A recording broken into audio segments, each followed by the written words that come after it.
Good afternoon, brethren. This is another video coming from Big Judah out here in California. Before we begin, I want to give all praises to Yahweh, Bahashem, Yahweh Shai. I pray that He blesses this lesson today and that He expands our understanding in this Bible study we're going to have today. We're going to get into a topic that is pretty well documented in the nation of Israel. We're going to be talking about Esau. But what we're going to be doing is talking about, we're going to be expanding on a couple of verses that's pretty much well known throughout the nation and try to get a deeper understanding using the other books. So let's go ahead and begin. The first verse we're going to start with today comes from 2nd Esdras, chapter 6, verse 9. Okay? For Esau is the end of the world, and Jacob is the beginning of it that followeth. Okay, pretty simple. You know, I've heard that one for many years now in the nation. You know, talking about how Esau will be ruling at the end of the age and everything else. And since we've come to the end of the age, it's kind of a good point to kind of look at who Esau is. It's not as easy, just like my last video we talked about how it's not necessarily always you can't just tell who Esau is who Israel is by looking at him. Same thing with Esau, or who exactly Esau is. You can't always just say he looks a certain way and all people that look that way are Esau. Can't do that either. Okay? As we talked about the whole wheat and the tares, that the wicked and the righteous will grow up together. Okay, and then the angels will come in and separate them first. The angels will take the wicked and burn them up, and then take the righteous into the barn of the Most High. So let's go ahead and get into this today. I want to get into this a little bit deeper, but I want to use the other books to kind of put the puzzle pieces together, and give a lot more insight as to who Esau is. And at the end, you can make your determination on who you think he is. Okay? We're going to be reading quite a bit today from my Sefer, 2nd Baruch. Let's see here. It's a couple of chapters here. 2nd Baruch, chapter 36. Okay, and we'll be stopping a little bit, kind of going in, get some other scriptures, kind of get some edification, and coming back and forth on that. Okay, so let's go ahead and take a look at 2nd Baruch, chapter 36, verse 1 is where we're going to start today. Okay, this is like a vision. Okay, and when I had said these things, I fell asleep there, and I saw a vision in the night. And lo, a forest of trees planted on the plain, and lofty and rugged rocky mountains surrounded it. And that forest occupied much space. And lo, over against it arose a vine, and from under it there went forth a fountain peacefully. Now that fountain came to the forest and was stirred into great waves, and those waves submerged that forest. And suddenly they rooted out the greater part of that forest, and overthrew all the mountains which were round about it. And the height of the forest began to be made low, and the top of the mountains was made low, and the fountain prevailed greatly, so that it left nothing of the great forest save one cedar only. Also, when it had cast it down and had destroyed and rooted out that greater part of that forest, so that nothing was left of it, nor could its place be recognized, then that vine began to come with the fountain in peace and great tranquility. And it came to a place which was not far from that cedar, and they brought the cedar which had been cast down to it. And I beheld, and lo, that vine opened its mouth, and spoke, and said to that cedar, Are you not that cedar which was left of the forest of wickedness? And by those means wickedness persisted, and was wrought all those years, and goodness forever. And you did keep conquering that which was not yours. And to that which was not yours you did never show compassion. And you did keep extending your power over those who were far from you, and those who drew nigh you. You did hold fast in the toils of your wickedness, and you did uplift yourself always as one that could not be rooted out. Okay. Now you guys can pause and kind of reread that yourselves and kind of go into this, because what we're going to do now is we're going to go into the scriptures that kind of go into this whole subject matter. Okay. Okay, so as you look, it's a certain people here. Okay, well, this whole forest is a forest of wickedness.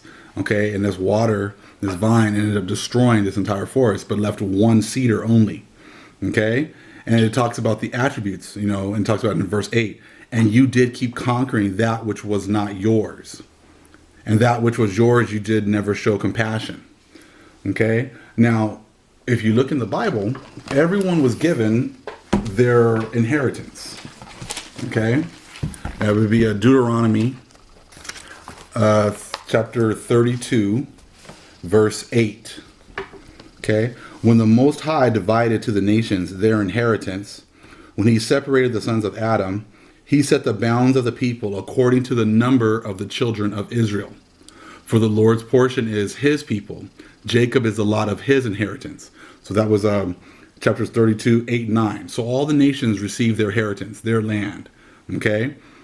But a certain group of people would go around and just conquering all these different people's lands, all these different inheritances of other people.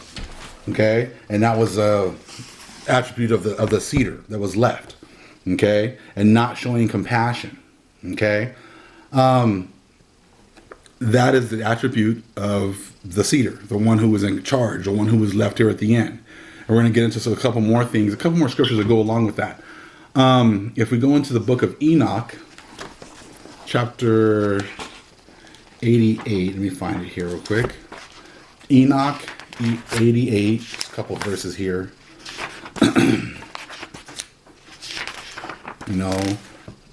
These people, or the sheep, were delivered into these people's hands for a time. Okay, and that's what this is discussing here in the book of Enoch. Okay, and to the cedar, and then they're not showing any compassion to the sheep. Okay, let's go ahead and take a look at this really fast in the book of Enoch.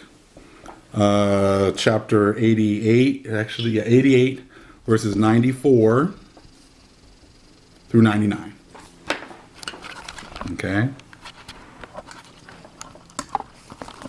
But he looked on in silence, rejoicing that they were devoured, swallowed up, and carried off, and leaving them in the power of every beast for food.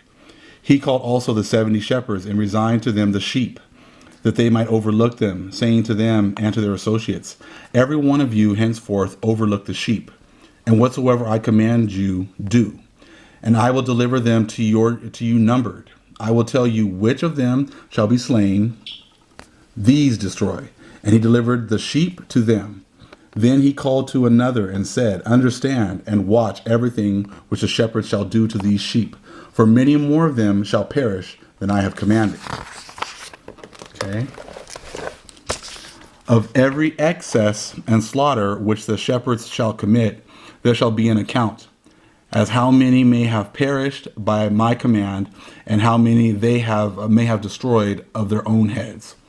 All the destruction by each of these shepherds there shall be an account, and according to the number I will cause a recital to be made before me, how many they have destroyed of their own heads, and how many they have delivered up to destruction, that I may have this testimony against them, that I may know all their proceedings, and that delivering to them I may see what they will do, whether they will act as I have commanded them or not.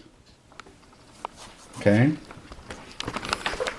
So this people was given the sheep. They were supposed to shepherd the sheep and do the things that the Most High says to do, to only destroy the ones that he says. Okay? And they're not going to show any compassion because they're going to kill way more than what the Most High, okay, has commanded. Okay? And this is actually discussed also in the scriptures. Okay? Let's look at this in the book of Isaiah, chapter 47, verse 6. Isaiah chapter 47, verse 6. Okay. I was wroth with my people. I have polluted mine inheritance, and given them into thine hand. Thou didst show them no mercy. Upon the ancient hast thou very heavily laid thy yoke. Okay? That is what they did to us. Okay? One more time. Isaiah 47:6. I was wroth with my people. I have polluted mine inheritance, and given them into thine hand. And thou didst show them no mercy. Upon the ancient hast thou very heavily laid thy yoke. The ancient, talking about the Israelites, or the spirits that are in the Israelites are the ancients, because they come from the Most High. They come from the Father. Okay? So, as you can see now, these people, the sheep are given to these people into their charge for a certain amount of time. They're supposed to follow what the Most High told them to do to these people. They did way more. They showed them no mercy. Okay? And what happened with a lot of these people here is they feel as if they will never have to pay for anything that they've done. As far as, that's why Christianity makes it so they can believe, they can live in comfort here. That they can do all these things to the Israelites and they feel like they're never going to have to pay for it. Okay? And Christianity just makes you believe that if you say Jesus, all your sins are forgiven. And the Most High forgets all of your sins. And He's not keeping track. When you look into these other scriptures, it clearly shows that the Most High is keeping track of all the things that they've been doing to the sheep. Okay? Now, let's take a couple of scriptures that talks about how this nation seems to think that they will never have to pay. Okay? For all the things that they have done to the sheep. If we could continue with Isaiah chapter 47 and we go to verse 7. And thou saidest, I shall be a lady forever, so that thou didst not lay these things to thy heart, neither didst remember the latter end of it. Okay, so they never put in their heart that they're going to have to pay. They don't believe that they're going to have to pay for anything. They believe that they can treat us however they want, and at the end, they're going to get the same blessings that we do. Okay, and this is piggybacked again here in Psalms chapter 10, verse 6. Okay, Psalms chapter 10, verse 6. He hath said in his heart, I shall not be moved, for I shall never be in adversity. Okay, again, he hath said in his heart, I shall not be moved, for I shall never be in adversity. Okay, so as you can see now, it's starting to show which people. Now you just kind of just start putting the pieces together. Which group of people, took Israel into captivity, treated them harshly, okay, that feels that they're never going to have to pay for anything, that they've done nothing wrong. Now we're starting to see, get to paint this picture here of who's who and what's what, okay? Now, it was just also discussing here in 2nd Baruch, let me back into 2nd Baruch here, that wickedness was spread by these people, okay? I'm trying to find that here. But wickedness was spread all over the place because of these people. And it's talking about that here, this border is this whole forest of wickedness. And if we get into the Bible, it talks about a certain people where wickedness was spread. First Maccabees. Let's see here. First Maccabees, chapter 1, 9 and 10. Let's see. Well, let's just go a little bit before that. Let's start at 7. First Maccabees chapter 1 verse 7. So we know we were talking about Alexander the Great. So Alexander reigned 12 years and then died. And his servants bear rule everyone in his place. And after his death, they all put crowns upon themselves. So did their sons after them, many years. And evils were multiplied in the earth. There we go. And there came out of them a wicked root, Antiochus, surnamed Epiphanes, the son of Antiochus, the king, who had been a hostage at Rome. And he reigned in the 137th year of the kingdom of the Greeks. Okay? So wickedness was spread at this time. Okay? Because the Greeks would go from country to country, spreading the Hellenization, spreading their values all over the world. And their wickedness was spread all over the world. Okay? All right. So I want to make sure we touch on that. Because, all these things are all there in the scriptures. We're just starting to put everything together a little bit better. Okay? Let me get back here to 2nd Baruch. Okay. All right. Baruch. Okay. Well, let's see. I wanted to also talk about how, the people that are actually going about and going from country to country, taking their lands, taking their things, there's actually a curse that goes along with that. And before I actually get into this, let's actually touch on that really quick. Because, I mean, at this time, we're hearing a lot about how this is this country, everyone needs to leave this country and go back to their country. Well, this country, if you go into 2nd Esdras 13 and 39, it discusses how this land was actually given to the northern kingdom. So it was an inheritance for the northern kingdom. They were given this land, okay?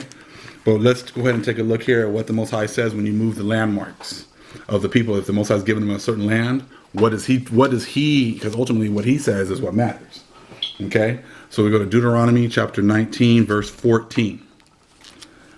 Thou shalt not remove thy neighbor's landmark, which they of old time have set in thine inheritance, which thou shalt inherit in the land that the Lord thy God giveth thee to possess it.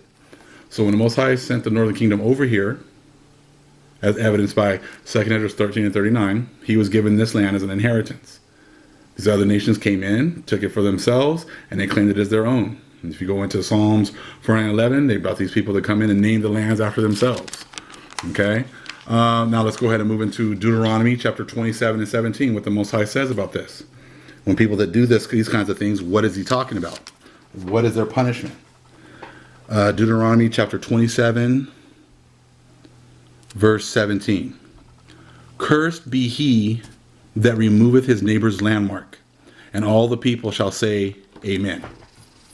Okay? So coming in and moving someone's landmark, that's a curse.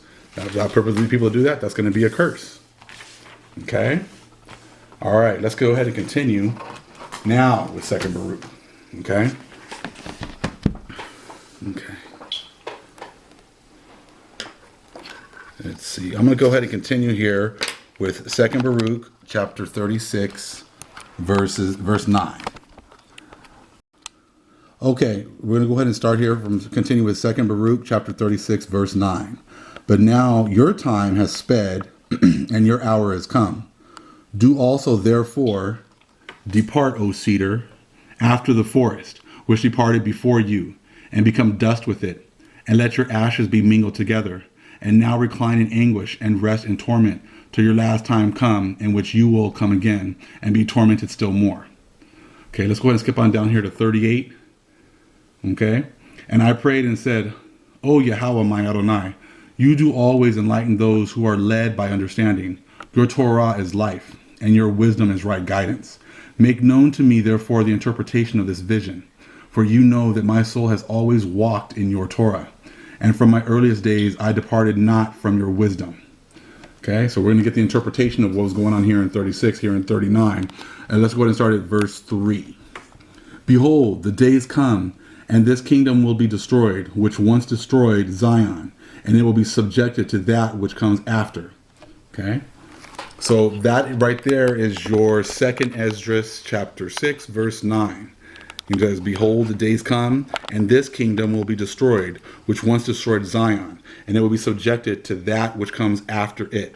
So that's when you go back to that 2nd Esdras 6 and 9, okay, where, it talks about Esau being the first, and then it's going to be subjected. Let me find it here. I'm going to get it verbatim here. For Esau is the end of the world, and Jacob is the beginning of it that followeth. So the first will be subjected to the second. Okay? Letting you know that there, and it's already letting you know that again here in 2nd Baruch. Okay? Let's see here. Let's continue then in 39 and verse 4. We will continue with that. Okay? Moreover, that also again after a time will be destroyed, and another, a third will arise, and that also will have dominion for its time, and it will be destroyed. And after these things, a fourth kingdom will arise, whose power will be harsh and evil far beyond those which were before it. And it will rule many times as the forest on the plain, and it will hold fast for times. Okay? And will exalt itself more than the cedars of Lebanon. Okay? Now, it's talking about the 4 different kingdoms. So you're talking about Babylon, that's 1. Persians and Medes, that's 2. The Greeks, that's 3. The Romans, 4. Okay? And then there's going to be a revived Roman Empire. Okay, and it's discussing how this kingdom here, this last one here, is going to be evil. Okay. Okay, it will rule many times as a forest on the plain, and it will hold fast for times, and will exalt itself more than the cedars of Lebanon. And that's what this kingdom does. It exalts itself as being the best, just like it talks about the other ones, being very prideful. Okay, very prideful people. Okay, and then they will also feel like they're never going to have to pay for anything, because they're so powerful. All right, now let's go ahead and continue. Sorry, I know we're going back and forth here a little bit. 39 and 6. And by it, truth will be hidden, and all those who are polluted with iniquity will flee to it, as evil beasts flee and creep into the forest. And it will come to pass, when the time of its consummation, that it should fall has approached, then the principate of the Mashiach will be revealed, which is like the fountain and the vine. And when it is revealed, it will root out the multitude of its host. Okay, now we're going to get some scriptures that kind of go along and explain what's going on here in 2 Baruch 39. Of course, we can go to Psalms 83, okay, because it's talking about how the truth will be hidden. And we all know about Psalms 83, okay, and how everyone is confederate against the Israelites, okay, and the whole thing is they're all confederate to make sure that we don't know who we are. We go to Jeremiah 17 and 4, talking about us losing our heritage. Okay, but this is, I was talking about this group of people will make sure that, that the truth will be hidden. And that's what has happened. The truth was hidden during the revived Roman Empire. We lost our identity. These people were all confederate against us. And that's what has happened at this point. Okay? And when that word principate means a government. So the government Hamashiach Yahushai will be revealed at the end here. And that's what you're seeing now. Okay? Now, what I want to do is go ahead. Let me see. 140 and 1. Okay. Real quick, before we get into some of the scriptures to kind of break this down a little bit more, let's go ahead and take a look at 2 Baruch chapter 40. It's probably like 1 or 2 verses here. Probably just 1, actually. Talking about that cedar, okay? The last leader of that time will be left alive, when the multitude of his hosts will be put to the sword, and he will be bound, and they will take him up to Mount Zion. And my Mashiach will convict him of all his impieties, and will gather and set before him all the works of his hosts. Okay? Now, that 40 and 1 is actually in the scriptures. And I'm going to go into that right now. And it was amazing when I was kind of studying. I was like, the Most High kind of put it, hey, look here. This, we've heard it before. I've heard it before in videos. I'm sure a lot of you guys have heard it before in videos. But let's take a look here at, in Isaiah chapter 14. We'll start at verse 16. Isaiah 14, starting in 16. Okay? They that see thee shall narrowly look upon thee, and consider thee, saying, is this the man that made the earth tremble, that did shake kingdoms, that made the world as a wilderness? There's your wilderness. There's your forest of wickedness that was discussed over there in 2 Baruch. Okay? And destroyed the cities thereof, that opened not the house of his prisoners. Okay? That talking about that opened not the house of the prisoners is talking about us. Because if you go into Isaiah, it's talking about how we're all in prison houses. Okay? And a lot of it is the prison houses of our minds. We're not all in prison physically, but we were in prison houses of our minds, of our understanding of who we are. Okay? All the kings of the nations, even all of them, lie in glory. Okay? Every one in his own house. But thou art cast out of thy grave like an abominable branch. And as the raiment of those that are slain, thrust through with a sword, that go down to the stones of the pit, as a carcass trod underfoot. Thou shalt not be joined with them in burial, because thou hast destroyed thy land, and slain thy people. The seed of evildoers shall never be renowned. Okay? So now you're getting a chance to kind of see what it is at the end. It was talking about how the leader of that group of people in Baruch 40, the leader of that time, okay, will be left alive. And this is talking about how when the people see him, they're going to be like, this was the man, this was the one that was destroying the kingdoms, this is the one. Everyone's going to be surprised. Okay? Now, so that was you start looking now. It was it 2nd Ezra 6 and 9 discusses just how Esau is the end of the world. Jacob is the the leader of the one that follows. You start going into 2nd Baruch is talking about the wickedness of this forest, this water, and this vine that destroys it, and they leave the cedar. Okay, and then the cedars come in, and it talks about all the things that the cedar did, which was expanded wickedness all over the world. Okay, took the Israelites into captivity. As you go back into the 70 shepherds, they showed them no mercy. Okay, it's a very proud people. Okay, they thought they would never have to pay for anything. They thought that they would never have to, that no one was going to take an account of anything. But when everything is destroyed, they leave the leader, and the leader actually has to, the Mashiach takes him and exposes him in front of everyone. Okay, so that's the kind of things that we're looking at right here. Now, one other book that I want to look at that talks about Esau here at the end. Okay. And, because if you talk to a lot of churches, they like to say that, Esau all passed away when Herod died. And all the Edomites just all died off. And so therefore they don't have to explain anything about Esau. But that's easily debunked if you just go to Isaiah chapter 63, where it talks about Hamashiach coming back and bathing his garments from white to red because of all the Edomites that he's going to be killing, in the land of Edom. Okay? That's a future prophecy that has not happened yet. Okay, but let's look at this book here. Here it's in the Old Testament pseudepigrapha. It's called the Ladder of Jacob. And if you want, before we actually look at that, let's review this, because this actually kind of expands from this story here. If you go to Genesis chapter 28, 11 through 15. I'll just read that real quick. Genesis 28. 11 through 15. And he lighted upon a certain place and tarried there all night, because the sun was set. And he took of the stones of that place and put them for his pillows, and lay down in that place to sleep. And he dreamed, and he behold a ladder set up on the earth, and on top of it reached to heaven. And behold, the angels of God ascending and descending on it. And behold, the Lord stood above it and said, I am the Lord God of Abraham, thy father, and the God of Isaac. Okay. The land wherein thou liest to thee will I give it, and to thy seed. And thy seed shall be as the dust of the earth, and thou shalt spread abroad to the west, and to the east, and to the north, and to the south. And in thee and in thy seed shall all the families of the earth be blessed.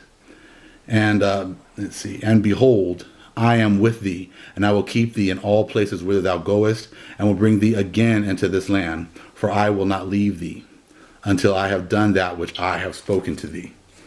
Okay? Now, that ladder of Jacob is actually expanded on over here in the pseudepigrapha book.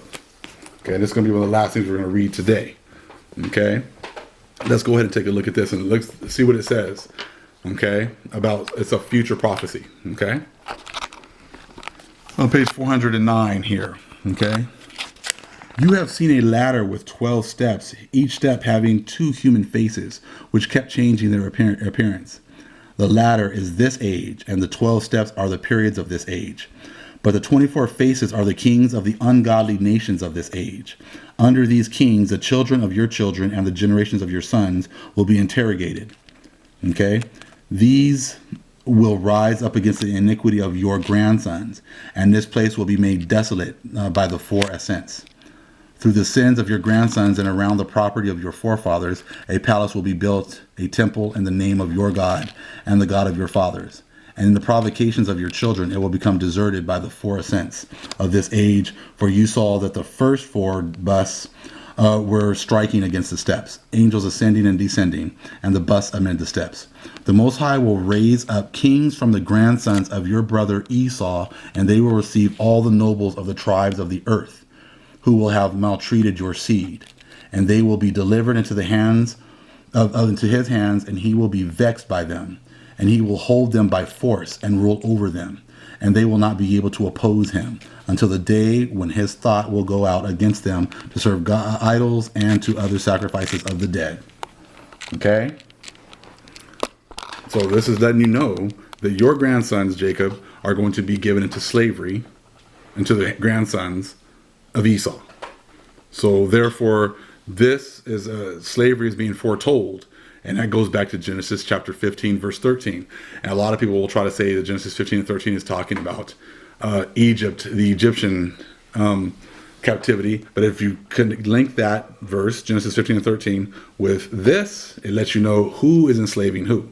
You know, it wasn't talking about Hamites enslaving Israelites. This is talking about Edomites enslaving the Israelites. Okay? And this is something with the grandsons. It's going to happen in the future. Okay? So that's what this is talking about. Okay? Not something that, that was happening that had already taken place. So a couple more things I want to read, continue on here and read. Let me see here. Go ahead. Come on over. It says, he will do violence to all those in his kingdom who will be revealed in such guilt, both to the highest man from your tribe. And I'm not even going to try to read that long word.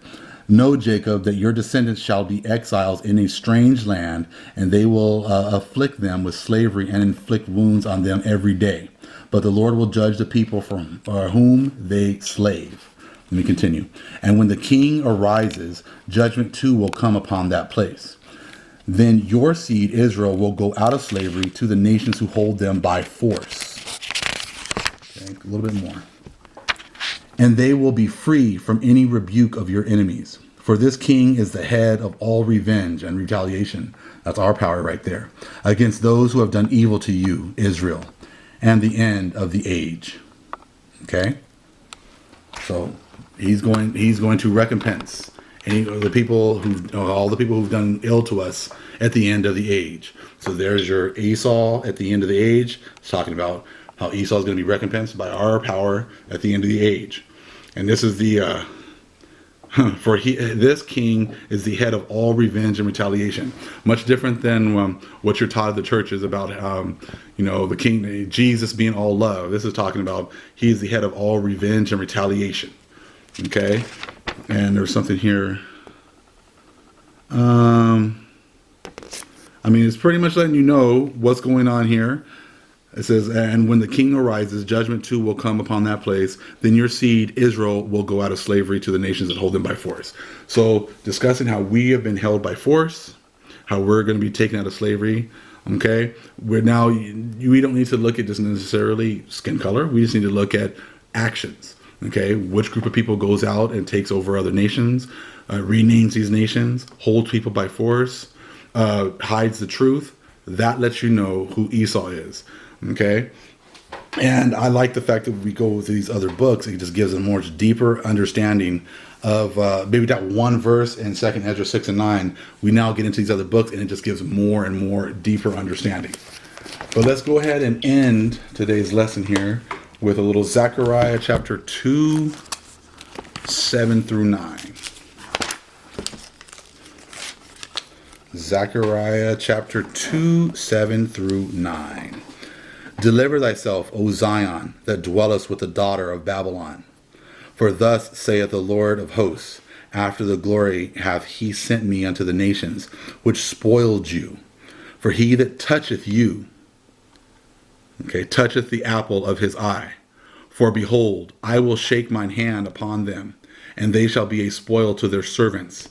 And ye shall know that the Lord of hosts hath sent me. All right, I want to end it on that today. I hope this lesson was edifying. Shows how these books come together and completes the puzzle and gives a much better and deeper understanding. Brethren, we're really close to our redemption.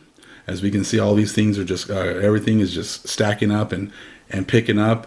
I pray that the Most High blesses you and increases your understanding and has you prepared for what is to come, for our great return. In the name of Yahweh, Bahashem, Yahweh Shai, have a great day, brethren.